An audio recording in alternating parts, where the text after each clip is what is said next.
Unacademy. Let's crack it. नमस्कार दोस्तों, pathfinder पर आप सभी का स्वागत है। मेरा नाम निधि है। दोस्तों, आज हम बात करने वाले हैं ग्रीस के प्रधानमंत्री के भारत दौरे की। वो आए हैं यहाँ पर रायसेना जो डायलॉग है, जो एनुअल डायलॉग होता है, उसमें एक कीनोट स्पीकर और साथ में चीफ गेस्ट बनकर। लेकिन यहाँ तक ही सीमित नहीं होगी उनकी जो ये विजिट है इंडिया में।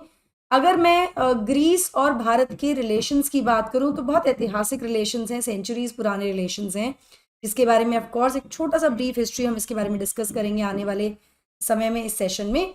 बट महत्वपूर्ण चीज़ ये देखी जा रही है कि एक तो 16 साल के बाद, लगभग 16 साल के अंतराल के बाद ग्रीस के कोई प्राइम मिनिस्टर भारत दौरे पर आए हैं, जिसको हमारे प्रधानमंत्री मोदी ने हिस्टोरिक कहा है। साथ ही जो रिलेशनशिप है between India and Greece, specifically अगर मैं बात करूं बायलेटरल ट्रेड की, तो उसको डबल करने तक की बात भी कर दी गई है 2030 तक। एग्जैक्टली क्या क्या डिस्कशंस हुए हैं, क्या रहे हैं संबंध भारत और ग्रीस के, इन सब चीज़ों के बारे में आज हम डिस्कस करने वाले हैं। सो ग्रीक प्राइम मिनिस्टर कायरियाकिस मित्सोताकीस जो हैं वो 2 दिन के एक स्टेट विजिट पर हैं भारत की, और वो आज से इनकी विजिट शुरू हुई है 21 फरवरी से। और ये पहली ट्रिप है ग्रीक हेड की टू इंडिया आफ्टर 15 ईयर्स। लगभग 16 साल का यहाँ पर गैप हुआ है। वो प्रधानमंत्री मोदी से मिले हैं, और यहाँ पर मैं बता दूं आपको, हमारे पीएम उनके लिए बैंक्वेट, लंच बैंक्वेट भी होस्ट करने वाले हैं।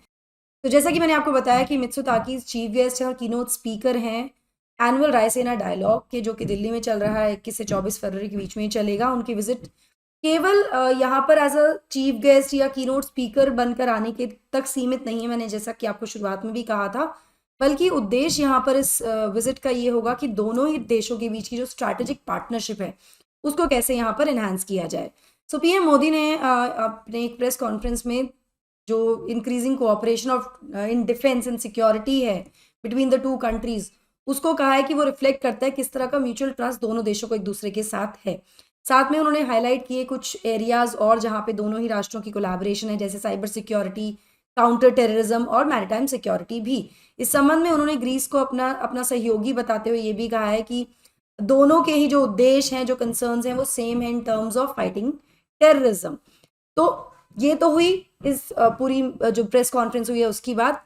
अब हम बात करेंगे आने वाले पूरे सेशन में इसमें किस तरह के रिलेशंस रहे हैं ग्रीस के साथ भारत के, और साथ में क्यों ग्रीस इतना महत्वपूर्ण है भारत के लिए। चलिए, before we move forward, this is my introduction. दोस्तों, ये मेरा टेलीग्राम चैनल है जहां पर आप मुझे फॉलो कर सकते हैं सभी क्लास की अपडेट शेड्यूल्स और पीडीएफ्स के लिए। अनअकैडमी पर एक्सक्लूसिव कंटेंट को अनलॉक करने के लिए आप ये कोड यूज कर सकते हैं। साथ ही इस कोड के साथ आपको फ्लैट 35% का डिस्काउंट भी मिल जाता है हमारे सब्सक्रिप्शन पर। हमारे दिल्ली सेंटर्स करोलबाग और मुखर्जी नगर में फिलहाल ये कोर्सेज चल रहे हैं। अगर आप वो कोड यूज करते हैं तो आपको 35% का डिस्काउंट मिल जाएगा। डिस्क्रिप्शन बॉक्स में एक लिंक है, उस लिंक को आपको ओपन करना है, फिल करना है, एजुकेटर कोड में निधि ढाका डालना है या फिर वो कोड डालना है, तो आपको ये बेनिफिट मिल जाएगा। इस नंबर पर आप कॉल कर सकते हैं, सेंटर विजिट कर सकते हैं। यूपी प्रयागराज में एक नया सेंटर शुरू हो गया है हमारा दोस्तों, जहां पर ना केवल हम यूपीएससी की तैयारी करा रहे हैं बल्कि यूपीपीसीएस की तैयारी भी आपको करा रहे हैं। बहुत ही ज़्यादा इकोनॉमिकल प्राइस है, यहाँ पर फीस रखी गई है इसकी। टेस्ट सीरीज भी चल रही है। कोई भी जानकारी के लिए आप सिविल लाइन सेंटर विजिट कर सकते हैं प्रयागराज में, या फिर नंबर्स पर कॉल कर सकते हैं। चलिए, एक ब्रीफ हिस्ट्री देख लेते हैं इंडो ग्रीक टाइज की। तो ये जो हिस्ट्री है, जो इतिहास है, ये काफ़ी पुराना है, मतलब सदियों पुराना है।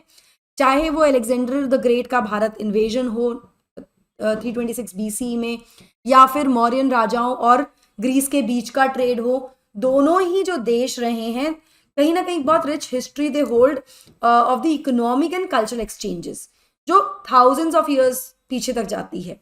अब आज़ादी के बाद की अगर मैं बात करूं भारत की, तो 3 साल बाद भारत और ग्रीस ने डिप्लोमेटिक रिलेशंस की शुरुआत की, जहां पर ग्रीस ने अपनी एम्बेसी ओपन की थी दिल्ली में 1950 में, वहीं भारत ने अपनी एम्बेसी एथेंस में ओपन की 1978 में।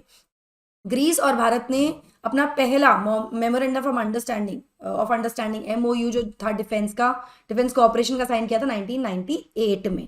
इसमें आपको मैं बता दूं कि ग्रीस के कुछ मुद्दों में, जैसे नदन साइप्रस का जो मुद्दा था, उसमें जिस तरह का भारत का स्टैंड रहा, उसको लेकर ग्रीस ने बहुत अप्रिशिएट किया भारत को। वहीं ग्रीस हमेशा से भारत की परमानेंट जो मेंबरशिप की बात है, परमानेंट सीट की बात है इन द UN काउंसिल, उसको सपोर्ट करता है। तो कहीं ना कहीं दोनों ही एक दूसरे को सपोर्ट करते हैं at the international forums and platforms also. तो according to the ministry of external affairs, जो रिलेशंस है दोनों ही देशों के बीच में, they are based on the shared cultural values. कहीं ना कल्चरल वैल्यूज हमारी शेयर्ड हैं।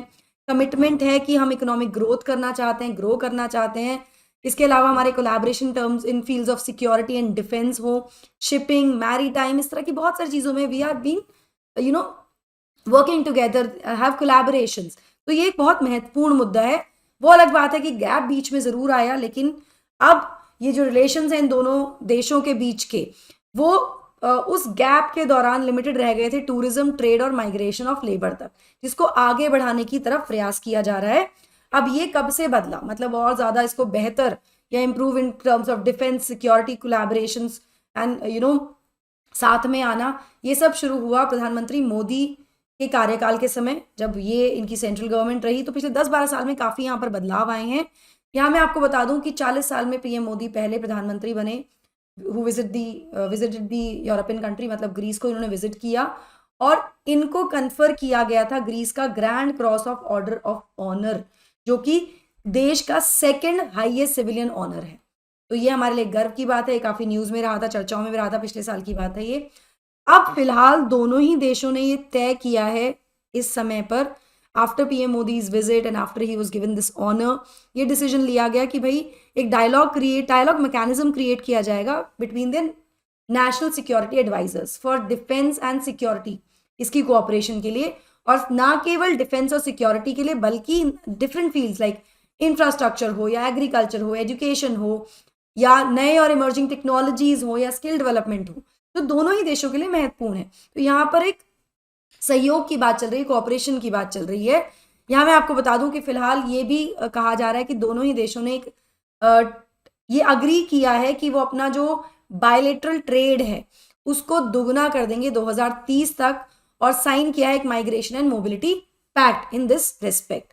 अब ये जो पार्टनरशिप है ग्रीस के साथ, ये इतनी महत्वपूर्ण क्यों है, क्यों इसके बारे में हम बात करें। देखिए, ग्रीस भारत के लिए महत्वपूर्ण क्यों है, बिकॉज ग्रीस, जैसा कि मैंने आपको बताया, बिल्कुल साउथ में है यूरोप के। It can be termed as a gateway. ये एक तरह से स्ट्रैटेजिक लोकेशन जो है ना ग्रीस की, बहुत महत्वपूर्ण हो जाती है, and it becomes gateway to Europe for not only India, for the Gulf countries also. साथ ही पिछले साल अनाउंस किया गया India Middle East Europe corridor, IMEC जो है, इसको ध्यान में रखते हुए, इसका उद्देश्य बेसिकली ये था एंटर करना इन यूरोप। तो जहां से मुंबई से सी रूट से UAE पहुंचा जाएगा, फिर Saudi Arabia, then Israel and then Greece, and then यहाँ से एंटर होगा यूरोप। तो एक ट्रेड रूट यहाँ पर बनाया जा रहा है, कॉरिडोर यहाँ पर तैयार किया जा रहा है। तो बहुत महत्वपूर्ण हो जाती है ये पार्टनरशिप हमारे लिए यूरोपियन देशों के साथ, ट्रेड एंड कॉमर्स के लिए भी, क्योंकि एक पूरा कॉरिडोर यहाँ पर तैयार किया जा रहा है। ठीक है, चलिए, तो this was about the Greek prime minister coming to India. अगर मैं ऑफलाइन आए सेंटर्स की बात करूँ हमारे, तो दोस्तों यहाँ पर फ्री डेमो क्लासेस मिलती हैं, ऑफलाइन करंट अफेयर क्लासेस मिलती हैं सब्सक्रिप्शन के बाद, 1-on-1 mentorship, educated doubt solving session, free magazine, library and wifi facility भी आपको हमारे यहाँ मिल जाती है। That will be all from my side. I hope you like this session. Do not forget to like, share and subscribe to the channel, and also hit the bell icon so that you get notifications about our latest updates. Thank you so much. God bless. Take care. Bye-bye.